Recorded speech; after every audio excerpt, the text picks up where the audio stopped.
Welcome to the vlog. We're out here in Buckhead running late to our own event. If you saw the last video, we almost canceled this event a week ago and now we're sold out at over capacity. First event, and at least my first time ever doing an event. He's done a few. This is the largest event he's ever done. Go big or go home. Stay tuned. We're gonna break down what went into the event, what happened, give you an update on what hosting an event is like. Thank you for watching. Stay tuned. Guys, Justin is new to long form. If you follow him on Instagram, you've seen a bunch of short form content from him. Short form content king right here. And James is all he does is long form. So like all this is new to me. I'm like, where's my structure in the video? We're just going all out right now. But what isn't new to him is the events. You've done how many events? With Gypsy Kitchen is the 9th event, if I'm not wrong. Okay. So it's been a journey so far, but this one I would say is probably my favorite event. If y'all haven't watched it, go watch it. We have videos going back from the idea of AGC and then WealthX and partnering with WealthX, going looking for venues. I've never done this in my entire life.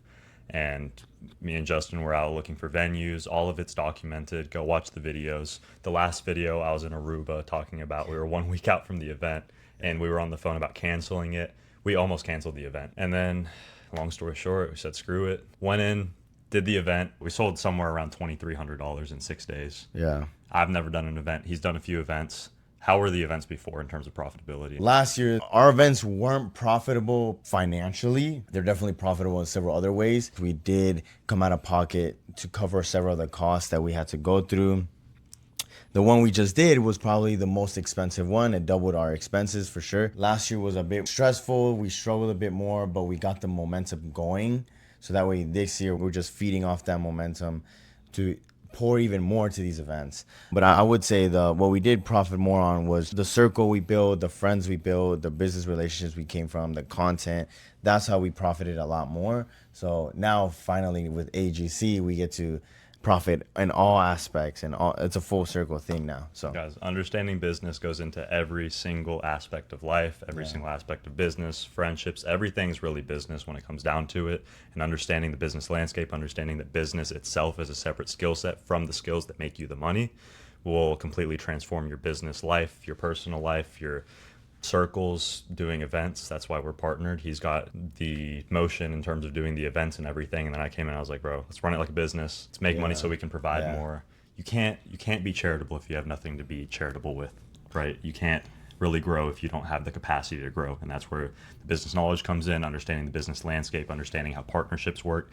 And really, I came into this not knowing anything about event planning, but I knew about business. And I've learned that business itself is a separate skill set, and once you know that skill set, you can carry it over into various different things, including events, as I just proved. There was 50 spots available, and we sold, it was something like 62 people in total. Yeah. And that was in 6 days. I think also it was stressful because all last year it was a lot of people just showing up at the door with a verbal confirmation, no prepaid tickets. And last year we were treating it more as a hobby. Now, James helped a lot with adding a business structure around it to really be systemized, optimized, and auramized. So Auramized. New word, guys. New vocab word. Auramized. So, yeah, we gambled our aura. We gambled a lot, but I honestly thought we were going to sell 30, but then every day the numbers kept compounding more and more to the point where we passed 50 tickets. Guys, so business is business. I've never done an event in my life, and on our event, we did somewhere around $2,300 of organic sales, no paid advertising, organic sales on social media and through outreach, $2,300 in 6 days right before the event. And we were over capacity at the event. It was a Wednesday night during the World Cup, and Mexico was playing. And with all that, we still were able to pull it off. On the business side too, tiered pricing, so that you can get people to validate the concept early on. They pay less, they get rewarded for validating your concept early on. You can do that with products, you can do that with services, you can do that with events.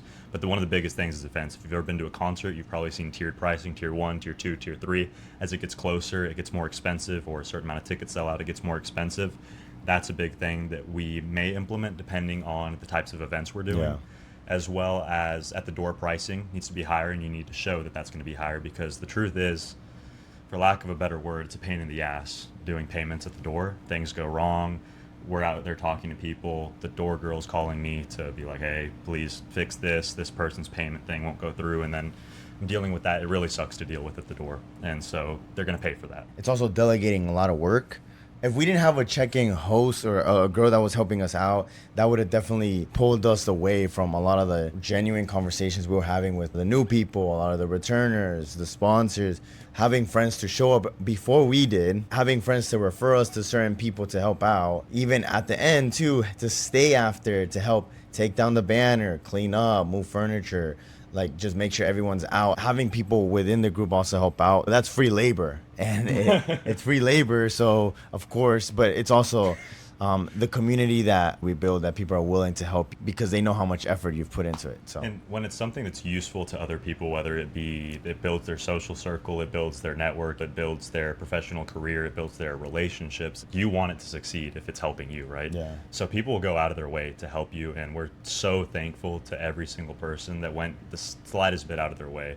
A lot of the people that do it don't even like think it's out of their way, but trust me, we see it, we appreciate it more than we can even express. Truly, the world is amazing, people are amazing. As much as we say people don't care as much as you think they do, they also really do care more than you think they do in the best ways possible. So don't overthink it, do it. Don't worry about how big it's going to be. Maybe if it's your first event, don't put $2,400 down on a venue. Yeah. It was risky. We gambled and won. And bigger venues to come. Whatever it is that you're looking at doing, do it. Do it with your friend group. If it's an event, if it's a business, do it with your friends or just you. There's people online, hit us up. I'm more than willing to help anybody that's interested in business. We don't seem that excited on camera, but Yeah, see what I'm talking about? Anyways, guys, $2,300 in 6 days, my first ever event. He's done a few. We've never done anything that big. Yeah. $2,300, 6 days. You can do it too. Thank you for following along. More videos to come, more events to come, more collab videos to come. Thank you for watching. Like, comment, subscribe, watch the other videos if you haven't. Peace.